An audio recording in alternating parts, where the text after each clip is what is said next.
Adjoining जो sub division है वहाँ से तहसीलदार वगैरह इनको कर दिया, तो इनके डिटेल्ड ऑर्डर वो निकाल दिया, वो आपको दे भी देंगे। तो वो पूरे रूट को बाइफरकेट करते हुए पार्ट्स में उसको डिवाइड कर दिया, तो वहाँ व्यवस्था कर दिया और लगभग 1000 से 1200 का जो जाता है वो पूरे रूट पे कंटिन्यूसली चला जाएगा। और क्योंकि ये आस्था का विषय और हमारे हिंदू धर्म में इसका काफ़ी महत्व है। गणेश जी हमारे परम श्रद्धेय देवता है। अभी हाल ही में स्वाईमधुर में भी जो त्रिनेत्र गणेश है उनका बड़ा मेला भरा था और लगभग 10 लाख श्रद्धालुओं ने दर्शन किए। तो वहाँ भी व्यवस्थाएं काफ़ी उत्तम रही और सभी का अच्छा सहयोग रहा। भंडारे से लेके स्थानीय निवासियों से, स्थानीय पॉलिटिशियंस है और बाकी NGO वगैरह सभी ने अच्छा सहयोग किया। तो स्वाईमाधोपुर ने राज्य स्तर पे एक अच्छी मिसाल कायम की स्वच्छता के लिए भी और दूसरी व्यवस्थाओं के लिए, क्योंकि 10 लाख लोग आए 2 दिन में और किसी प्रकार का कोई ट्रैफिक जाम, कोई चैन स्नैचिंग, कोई वारदात, कोई गंदगी, ऐसी कोई भी चीज़ वहाँ देखने को नहीं मिली। उसमें सभी का सहयोग रहा। तो मैं सभी जिलेवासियों को भी इस अवसर पर धन्यवाद देना चाहूँगा। यहाँ पर भी जो आयोजक है उनसे वार्ता होगी। एक चीज़ जिसको लेकर ये चीज़ कह रहे थे कि हमें डीजे की अनुमति दी जाए, वो इनसे समझा भी दिया गया है। और क्योंकि राज्य सरकार के गृह मंत्रालय के जो गाइडलाइंस है उसके अकॉर्डिंग वो अनुमति नहीं भी दी जा सकती, तो वो चीज़ इनको समझा भी दी है और उनको बता भी दिया है। तो उस चीज़ पे वो सहमत भी है और उसमें कोई ऐसा इशू नहीं है।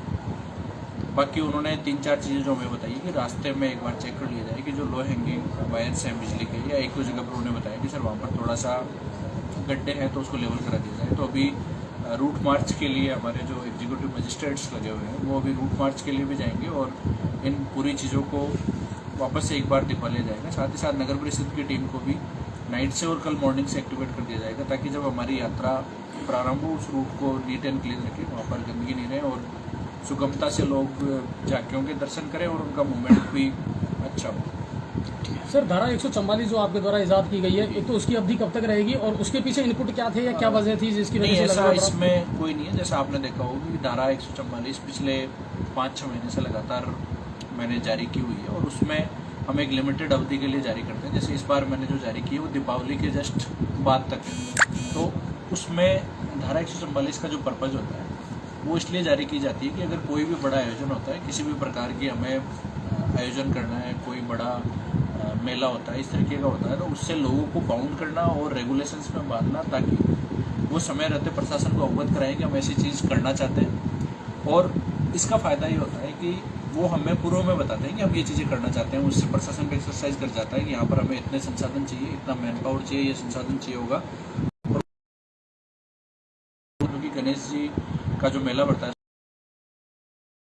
स्वाईमाधोपुर में, तो इस बार पहले नहीं होता था, लेकिन हमने इस बार परमिशन लेना बाउंड किया लोगों को। और उसमें मुझे खुशी भी है कि यहाँ के जो स्थानीय जनप्रतिनिधि इवन MLA साहब हैं, किरोड़लाल जी जो हमारे माननीय सांसद हैं, खंडार से एक्स MLA, उन सब के भी लगते हैं। उन्होंने भी बढ़ चढ़ के परमिशन ली, बाकी लोगों ने इस चीज़ को फॉलो किया।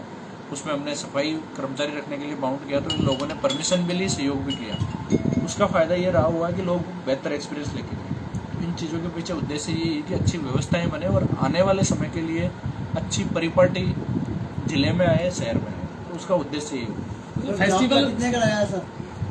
जाप्ता टोटल 1000 से 1200 के बीच में। उसके बारे में डिटेल में आपको अभी SP साहब अवगत करा देंगे कितनी हमारी कंपनीज किस चीज़ की लगी हुई है। उसके 22 साल हो गए यात्रा को निकलते हुए। जी। कभी कोई संवेदनशील इस प्रकार की सांप्रदायिक चीज़ नहीं आई सामने? उसमें मेरा आपको देखो एक ही चीज़ कहना है कि उसके बावजूद लगातार पाबंदी है, इतना हेजिटेशन किया जाता है। नहीं, इसमें मैं आपको कहना चाहूँगा कोई हेजिटेशन नहीं है। अभी छात्र संघ के इलेक्शन हुए, उसमें हमने प्रिवेंटिव एक्शन लिए हैं। अभी आने वाले समय में सैनी समाज का आंदोलन प्रस्तावित है, उसमें हम एक्शन लेने जा रहे हैं। और जो भी आयोजन हो रहे हैं उसमें उसके पीछे मंशा ये नहीं है। लेकिन अगर आपको कोई प्रवृत्ति लगती है, जैसे मैं उदाहरण देना चाहूँगा, खाटू श्याम जी का मेला सालों साल से बैठा है। मैं खुद उसी क्षेत्र से आता हूँ और वही प्रशासन था, वही पुलिस थी, वही एडमिनिस्ट्रेशन था। उन्होंने लक्खी मेला तक करवाया जिसमें एक दिन में 10 से 12 लाख श्रद्धालु आए। और जिस दिन घटना घटित हुई उस दिन चंद हजारों लोग वहाँ पर मौजूद थे। तो ऐसा कोई चीज़ कब होती है वो बता के नहीं आती। और जब एडमिनिस्ट्रेशन का ये जो जाप्ता है, जो इसमें कोई वृद्धि नहीं हुई है पिछले सालों से, जितना जो व्यवस्थाएं पिछले साल रही है, 2 साल कोविड में ये चीज़ें नहीं हुई, तो मोर और लेस जाप्ते या किसी चीज़ में और कोई इंक्रीज नहीं है। लेकिन जो बेसिक चीज़ें हैं वो तो हमें पालना करनी भी चाहिए और अच्छे से करेंगे तो उससे बेहतर इंतजाम होंगे, पब्लिक को सुविधा। मेरा क्वेश्चन अलग है, मैं कहना चाहता साहब नहीं आ रहे संवेदनशीलता मतलब सांप्रदायिकता कभी इस मुद्दे को लेकर हुई नहीं, तो इसमें अभी भी ऐसा कोई इनपुट नहीं है। वही तो मैं कह रहा हूँ, फिर ये रास्ता, इनके जो बदलाव हैं, ये डीजे सेम ही रखा है या फिर इस प्रकार डीजे की परमिशन ऐसा इसी साल जो 30 दिन का ऑर्डर है, उसके बाद मई का जो गवर्नमेंट ऑफ राजस्थान का ऑर्डर है होम डिपार्टमेंट का, उसमें क्लियरली नो। तो डीजे के लिए तो ये रीजन है, और बाकी एग्जीक्यूटिव मजिस्ट्रेट है, पुलिस जाप्ता है, वो पिछले साल जो रहा है सेम, वो साल दर साल चलती आ रही चीजें सेम ही रहा है। एक जो चेंजेस है वो है, वही इसमें चेंज किया गया, इसके अलावा कोई नया चेंज नहीं। और बाउंडेशन है, अगर इस साल ऐसा क्यों हो रहा है वो कर रहा है, तो मैं तो यही कहना चाहूँगा कि ये कलेक्टर और एसपी का खुद का डिसीजन है कि वो किस चीज़ की कैसे प्रिपरेशन करना चाहते हैं। सवाई माधोपुर गणेश जी का मेला हर साल पहले भी बढ़ता था, इस साल भी बढ़ा है। पहले मीटिंग कलेक्ट्रेट में होती थी और गणेश धाम होती थी, इस बार हमने 3 बार अधिकारियों को ले जाके पैदल जाके एक एक चीज़ देखी, चीज़ों को देखा, समझा, रिक्वायरमेंट समझा, मैन पावर रिक्वायरमेंट समझा, तो कहीं ना कहीं अच्छी इमेज सवाई माधोपुर की बाहर से जो श्रद्धालु आए वो लेके गए, और वो सेम चीज़ें इस पर भी लागू होती है। बट ऐसा कोई संवेदनशील है इस तरीके की कोई इनपुट नहीं है। गणेश जी सबकी इससे बड़ी यात्राएं निकलती हैं गंगापुर सिटी में, इससे ज़्यादा भीड़ होती है।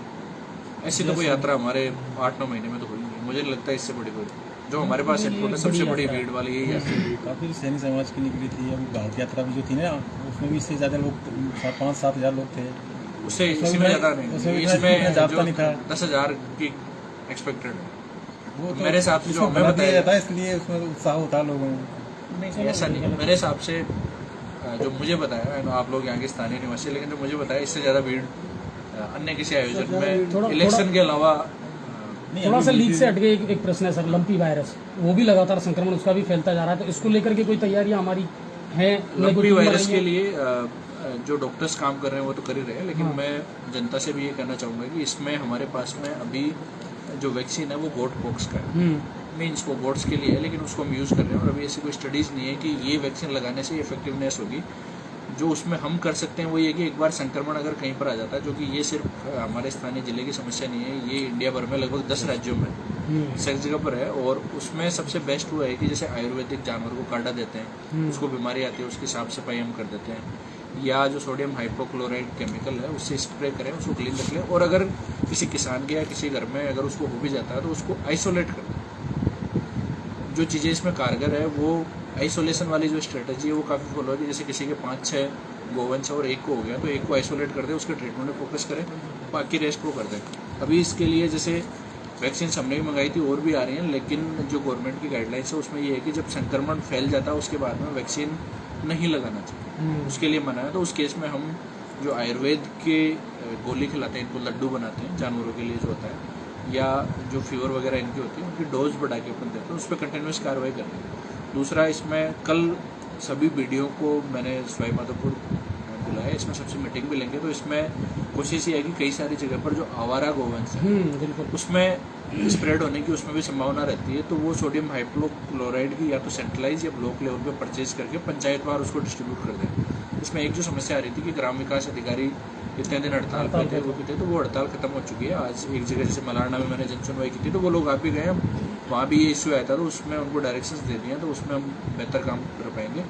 वर्तमान में जो हमारे ज़िले की स्थिति है उसमें ज़्यादा डेथ्स नहीं है, कुछ बामनवास में और 1-2 जगह छटपुट गाँव से इनपुट है कि वहाँ पर डेथ हुई है। उस पर लगातार डे टू डे बेसिस पे मैं खुद भी वो करता हूँ। इस गौशालाएँ हैं उनमें सोडियम हाइपोक्लोराइड का और उनका छिड़वाव करते हैं।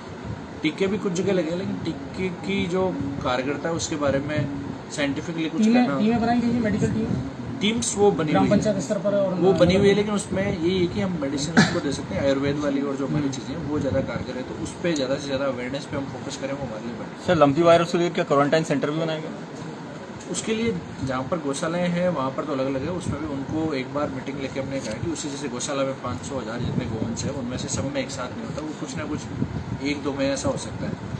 और अभी तक सवाई माधोपुर में ऐसा कोई स्प्रेड बड़े लेवल पे किसी गौशाला में देखने को नहीं मिला है, क्योंकि महीने भर से अपन लगातार 15 अगस्त से ये चीज़ें कर रहे हैं। अपने यहाँ नहीं था, लेकिन दूसरे जिलों में पश्चिमी राजस्थान में चीज़ें थी, तो उसके बाद से इस पे वो चल रही है। तो सर, इसका कोई सर्वे वगैरह शुरू किया गया है, जैसे कि आवारा गोवंश से जो सड़कों पर जमघट लगाकर पड़ा रहता है, उनमें भी इसी तरीके का मामला सामने आ रहा है? या म्यूनिसिपलिटी जो एरियाज है वहाँ इसकी स्पेशल लीड है, उसमें सवाई माधोपुर में से कल मीटिंग की थी। गंगापुर सिटी में भी अभी, क्योंकि ईओ का चार्ज तो नहीं है, लेकिन उनको बुला के और इसके बारे में पूरा डिटेल में समझा देंगे। बेसिकली जितना छिड़काव करेंगे, आइसोलेशन करेंगे, वो इसमें कारगर होगा, तो वो इनको डायरेक्शन एसपी साहब, यहाँ पर किस तरह के इंतजाम किए हैं पुलिस प्रशासन के द्वारा? यहाँ 10 आरपीएस अधिकारियों सहित 4 आरएसी कंपनी और कुल 1200 का डिप्लॉयमेंट किया है। पिछली बार भी लगभग इतना ही था, ऐसा नहीं है कि कोई ज़्यादा किया हो। और आज जो मीटिंग की आयोजन समिति के, पिछले कुछ दिनों से ये सोशल मीडिया पे अलग अलग तरह की अफवाहें चल रही थी, इस तरह की बातें चल रही थी कि प्रशासन इस यात्रा के खिलाफ है, आयोजन समिति के खिलाफ है। तो हमने इनको बुला के वही चीज़ें क्लियर की है कि हम ना तो कोई इस यात्रा के खिलाफ है प्रशासन, ना इनके खिलाफ है। आप लोगों ने देखा होगा कि पिछले 6 महीनों में जितनी भी यात्राएं निकली, उन सभी में एक्स्ट्रा प्रिकॉशंस लिया गया है। जब से अपने पड़ोस में करौली में सांप्रदायिक घटना हुई, अब कहने को तो यहाँ कभी नहीं हुई, आप ये कह रहे हैं, लेकिन यहाँ घटनाएं पहले हो चुकी है और ये संवेदनशील गंगापुर सिटी है। करौली में कभी नहीं हुई और इस साल हुई, इसलिए एक्स्ट्रा प्रिकॉशन रखना जरूरी है। और वही इनको आगे समझा दिया था कि हम आपके लिए कोई डीजे मना नहीं कर रहे। डीजे गवर्नमेंट की गाइडलाइंस है कि अब डीजे मना है, ये अवैध वाहन है। बेसिकली डीजे जो ये मॉडिफाइड वाहन है, ये अवैध वाहन है और ये बिल्कुल ही बंद होगा। जयपुर में ये बिल्कुल बैन हो चुका, वो बिना समारोह नहीं, खाली नहीं चल सकता। आने वाले दिनों में सभी पूरे राजस्थान में ये इम्प्लीमेंट होगा, ये आपको दिखना ही बंद हो जाएगा। हम इनके कोई म्यूजिक के खिलाफ नहीं है, कोई भजन के खिलाफ नहीं है। इनको स्पीकर लगाने की अनुमति दी थी, वो इनकी जो लिखित अनुमति है उसमें भी स्पीकर लगाने की अनुमति दी गई थी। उसमें जो बजाएंगे वो पेन ड्राइव ये पहले से अप्रूव कराएंगे और वही पेन ड्राइव बजाएंगे।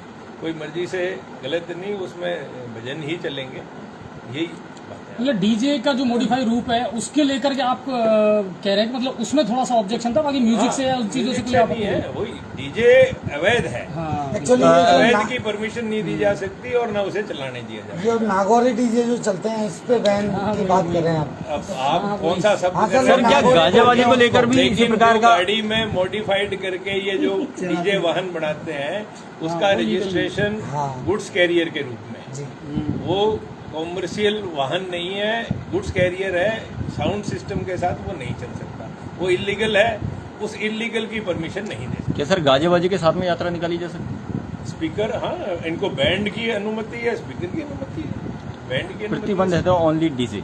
हाँ,